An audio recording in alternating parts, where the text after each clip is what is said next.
안녕하세요 여러분, 법을 좋아하는 인간 법조인 나돌론입니다. 지난 시간에는 나홀로 한다 시리즈 1화로 소장 작성 시에 이제 청구 취지 기재하는 방법에 대해서 알아봤었는데요. 오늘은 그 두 번째 시간으로 지급명령 신청이라는 것에 대해서 간단히 알아보고자 합니다. 지급명령 신청이라고 많이들 들어보셨을 텐데 소장 작성이랑은 약간 차이가 있고요. 그리고 아예 제도 자체가 뭐 어떻게 보면 아예 처음부터 제도 자체가 다른 거라고 보시면 되는 거거든요. 쉽게 말씀드리면은 뭐 여러 가지 차이점이 있습니다만은 소장 작성 같은 경우에는 우리가 이제 판사한테 이렇게 해달라고 판결을 구하는 거고요. 지급 명령은 말 그대로 채무자한테 빨리 돈을 갚으라고 이렇게 명령을 좀 해달라고 저희가 신청을 하는 거거든요. 용어도 조금 다르고 비용도 다르고 뭐 여러 가지 어떤 그 판결 또는 명령의 그 효과적인 측면에서 차이가 나게 되는데 오늘은 그런 효과보다는 실제로 어떻게 지급명령 신청을 작성하는지 그 청구 취지, 그러니까 소장에서는 청구 취지라고 하는데 지급명령은 신청이라고 합니다. 그래서 지급명령에서는 정확히 말씀드리면은 신청 취지라고 하는데 뭐 어떻게 신청 취지를 적을 것인가에 대해서 간단히 말씀을 드리고자 합니다. 우선은 이 민사소송법 462조에 보면은 이 지급명령을 할 수 있는 요건이 나와 있는데요. 일반 소송 같은 경우에는, 그러니까 소장을 작성하는 경우에는 사실은 돈을 달라는 것 외에 다른 어떤 행위를 해달라, 뭐 아니면 뭐 어떤 것의 확인을 구한다. 이런 식으로 이제 소송이 진행이 가능하도록 되어 있는데, 지급명령은 약간 특이한 거는 이제 돈을 내놓으라는 쉽게 얘기하면 그런 취지만 적을 수 있거든요. 뭐 일정한 무슨 수량을 달라든지 아니면은 뭐 이제 돈을 달라고 하는 건데, 그러니까 간단히 말씀드리면은 쉽게 얘기하면 돈 내놓으라고 명령해달라 이런 얘기인 거예요. 예. 그러니까 돈을 좀 소송보다는 조금 간편하게 받을 수 있다는 어떤 그런 장점이 있는 건데, 뭐 그런 경우에 이제 지급명령 신청을 하시면 돼요. 보통 이제 많이들 쓰시는 건데, 정확히 말씀드리면 이거는 뭐 정식 소송 절차는 아니라 그냥 돈을 내달라고, 이렇게 돈을 내게 해달라고 채권자가 이제 채무자를 어떻게 독촉하는 방법인 거죠.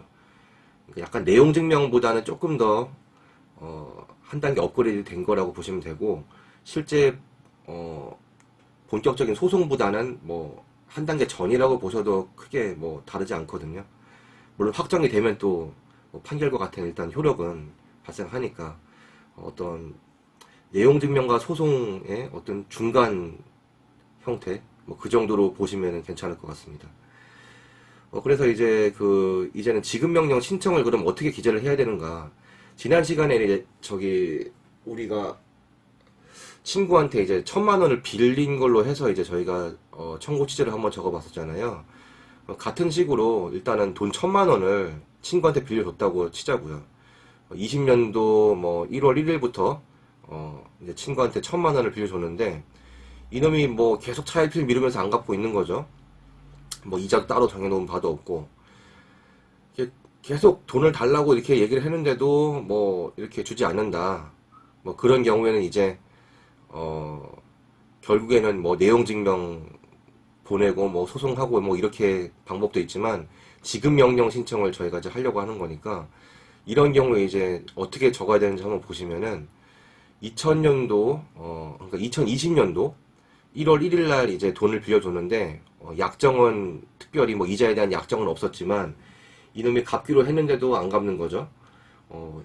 그런 경우는 이제 법정이자 5%를 이제 달라고 하시면 되는 거고, 그리고 이제 소송 촉진 등에 관한 특례법에 따른 연이자 12%는 이제 지난 시간에는 소장 부본 송달일 그 다음 날부터 이제 12%를 이제 가산해서 달라고 했었잖아요.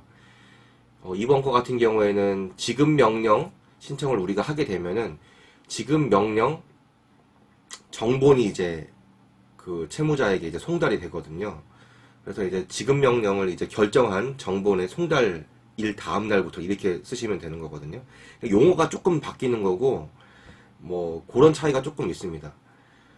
이제 정리를 해서 말씀을 드리겠습니다. 그러면은 지난번에는 이제 그 1,000만 원을 맨 처음에 달라, 그리고 이자도 달라, 이렇게 청구취지 1번에다 그렇게 적었고, 2번에다가는 소송 비용은 피고가 부담한다, 이렇게 적었었고, 3번에는 제1항, 그러니까 돈을 달라고 기재한 그 부분은 가집행할 수 있다, 이러이러한 판결을 구합니다 라고 이제 기재를 했었잖아요. 똑같은 거예요. 용어가 조금 바뀌는 거죠. 소송에서의 원고는 지급명령 신청에서의 채권자라고 보시면 돼요. 근데 돈을 받아야 되니까 채권이 있는 거잖아요. 그러니까 지급명령에서는 채권자라는 명칭을 쓰시고, 그리고 피고는, 소송에서의 피고는 지급명령에서는 이제 채무자가 되는 겁니다. 그래서 이제 이렇게 적으시면 되는 거예요.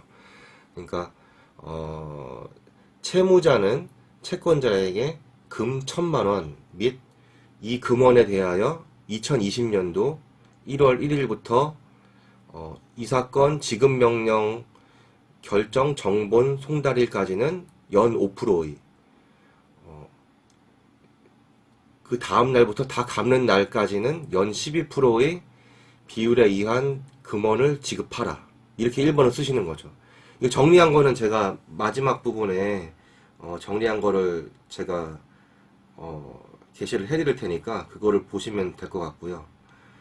이렇게 이제 돈을 달라고 하는 부분은 이렇게 채권자, 채무자라는 그런 용어를 쓰시고, 그 다음에 그 정식 소송에서는 소장 부분 송달이 되었지만은 여기서는 지급명령 결정 정본 송달일, 요렇게 해주시면 되는 거고요. 그리고 이제 소송 비용 같은 경우에는 이제 소송에서는, 일반 소장에서는 뭐 소송 비용 피고가 부담한다, 이런 식으로 썼었잖아요. 근데 여기서는 아예 금액까지를 명시를 하는 거예요. 그래서 그 금액을 달라고 이제 명시를 하는 겁니다. 그래서 이거는 소송은 아니고 정확히 말씀드리면은 독촉 절차거든요. 그래서 독촉 절차 비용은 독촉 절차 비용 얼마 원은 채무자가 부담한다, 이렇게 적으시면 되는 거예요. 그리고 중요한 거는 가집행이라는 개념은 지급명령에서는 쓰지 않습니다. 그거는 제가 조금 이따 말씀드릴게요. 그래서 아까 1번, 2번 요거를 쓰시고, 돈을 달라, 그리고 독촉 절차 비용은 채무자가 부담한다, 이렇게까지 쓰시고, 그 다음에 반말로 했잖아요. 그러니까 이제 존댓말로 이러이러한 라는 명령을 구합니다. 저희가 이제 지급명령 신청을 통해서는 판결이 아니라 명령을 받는 거잖아요. 그래서 명령, 이렇게 명령을 구합니다라고 존댓말로 써주세요. 반말로, 항상 말씀드리면 반말로 쓰셔도 돼요. 근데 반말로 쓰면은 뭐 판사가 기분이 그렇게 좋을 것 같지는 않아요. 네, 뭐 반말로 써도 됩니다. 뭐 어차피 막 가자고 하면은 그냥 한번 써보세요. 저도 안 써봐서 모르겠는데 한번 써보세요. 일단 될 겁니다 아마. 네. 그리고 심지어는 제 생각인데 뭐 원고 피고라고 쓰셔도 아마 판사가 알아서 뭐 그냥 해줄 것 같아요. 네. 그러니까 뭐 어쨌든 그래도 용어는 최대한 정확하게 해야 이제 좀 뭔가 좀 설득력이 더 있어 보이고 이러는 거니까. 그래서 최대한 용어는 맞춰서 써주시면 괜찮겠고요. 그래서 이걸 이제 그 신청 취지로 쓰시고, 마지막으로 이제 정리하기 앞서갖고 제가 한마디 말씀드릴 거는, 좀 약간 그 제도의 차이점을 조금 아셔야 이제 좀 이해가 되실 텐데, 이 지급명령 우리가 이제 신청을 하게 되면은, 원래는 이제 그 우리가 소송을 하기에 소장을 저번에 같이 저렇게 청구 취지를 작성을 해서 내게 되면은, 정식 소송 절차 같은 경우에는 바로 이렇게 무슨 판사가 단독으로 결정하는 거는 원칙적으로 없고요. 그러니까 판결을 바로 이렇게 내리는 게 아니라 기본적으로 답변서라는 거를 제출받도록 돼 있어요, 피고한테. 근데 지급명령 신청 절차에서는 기본적으로 그냥 판사가 다 결정하는 거예요. 그러니까 쉽게 얘기하면은 채무자한테 어떤 답변서나 뭐 이런 것들을 이렇게 보내라고 이렇게 요청을 하지 않고 판사가 그냥 채권자의 신청만으로 이게 그냥 형식적으로 보는 거예요. 이게 금전을 이제 청구를 하는 그런 형식의 어떤 내용이고, 그리고 보니까 대충 뭐 증빙도 보니까 뭐 예를 들면 무슨 뭐 계약서라든지 아니면 차용증 같은 것들이 첨부가 되어 있어갖고, 이거는 그냥 채권자한테 그냥 채무자가 돈을 주도록 하는 게 일단 그 형식상으로 봤을 때 맞다 이렇게만 판단이 들면은 뒤도 안 돌아보고 그냥 판사가 그냥 명령을 내리는 거예요. 아, 채권자가 일단 이렇게 뭐 이런 취지로 작성을 했으니까 채무자는 돈을 내야 될 것 같다라는 그냥 혼자 생각을 하는 거죠. 그래서 그냥 형식에만 맞으면은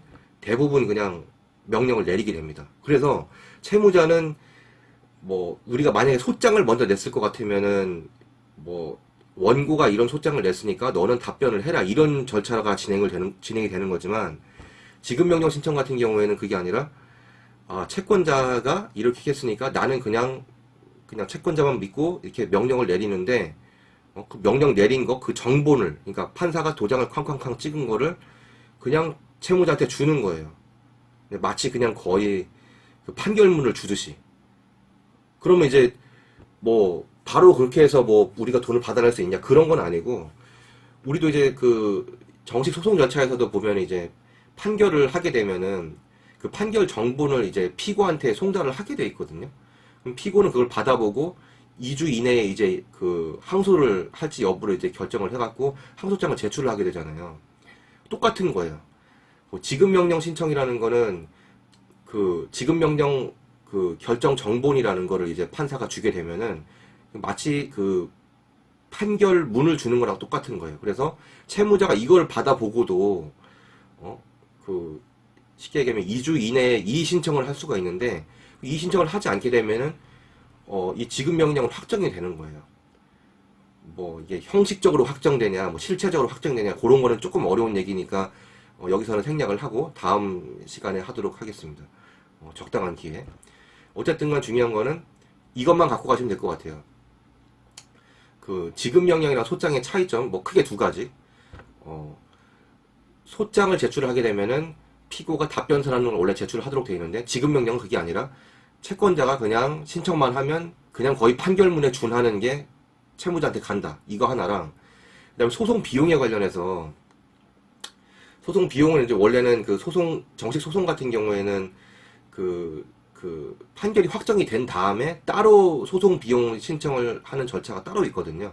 아예 그 신청 사건 자체가 달라지는데 지급명령 신청은 아예 그냥 그 일종의 그러니까 소송 비용 신청이죠. 독촉 절차 비용까지 그냥 아예 그냥 지급명령에다가 신청을 해버리는 거예요. 그러니까 1,000만 원에다가 뭐 인지대랑 송달료를 합쳐갖고 그 돈을 그냥 달라고 명령을 해달라고 그냥 판사한테 요구를 하는 거거든요. 그래서 아예 그냥 한 큐에 다 끝나버리는 거죠. 그런 소송 비용 그 신청 절차까지.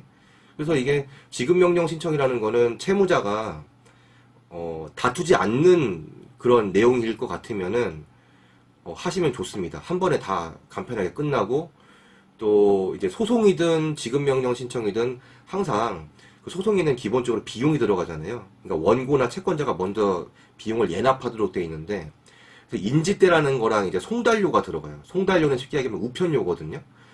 요즘에 이제 그 법원 송달료는 4,800원입니다. 그러니까 한 번 당사자 한 명당 한 번 그 송달을 하는 비용이 4,800원인 거예요.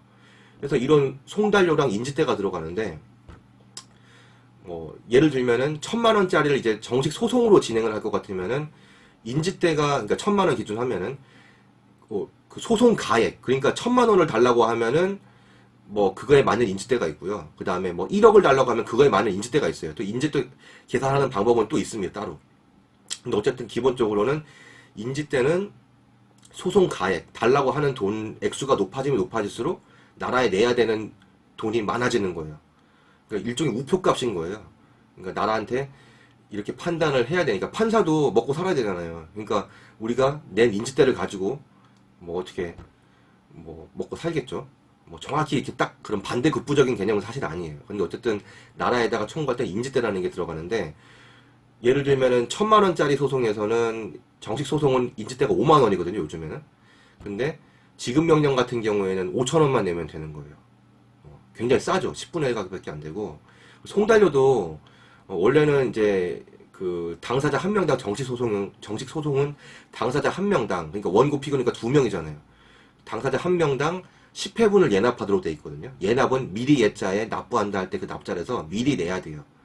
나중에 환급되는 거는 또 있지만 어쨌든 돈은 먼저 내리 꽂아야 돼요. 그러면은 당사자 한 명당 4,800원짜리 10회를 내야 되니까 총 원고 피고가 이렇게 딱 있으면 2명이니까 96,000원을 정식 소송을 내야 되는데 지급 명령 같은 경우에는 조금 더 쌉니다. 그 횟수를 좀 줄여갖고 요즘엔 57,600원만 내면 되더라고요. 예. 그래서 결론적으로는 지급 명령 신청의 장점은 그렇습니다. 절차가 간편하고 그리고 채무자가 다투지만 않으면은 굉장히 간이한 그래서 절차고요. 그리고 비용이 좀 쌉니다. 그리고 그 시간도 많이 단축되는 편이에요. 일반 소송은 요즘에는 2020년 기준으로는 요즘에는 일반 소송은 소장을 부본 보내는 데만 막 2, 3주는 걸리더라고요. 예. 근데 지급 명령은 빨리빨리 진행되는 거기 때문에 확정 시까지 2, 3개월 아니면은 보통 확정이 될 수 있다고 보시면 되는 거고. 그럼 만약에 채무자가 이의 신청하면 어떻게 되는가? 그럼 이제 정식 소송 절차로 넘어가게 되는 거예요. 예. 일을 2번 하게 되는 걸 수도 있는데 그래도 여러분 판단하시기에 채무자가 이거에 대한 돈을 주는 거를 이의를 제기하지 않을 것 같다고 하면 지급 명령만큼 또 좋은 게 없습니다. 싸고 빠르니까. 오늘은 좀 약간 얘기가 조금 길어졌는데 어쨌든 조금 하나라도 더 가르쳐 드리려고 제가 좀 이렇게 시간을 할애한 거니까 좀 양해해 주시고요. 어쨌든 이 지급 명령 제도는 여러 가지로 장점이 있는 만큼 많이들 활용하셔갖고 채권 잘 받아내시기 바랍니다. 네. 저는 또 다음 시간에 또 찾아뵙겠습니다. 예, 감사합니다.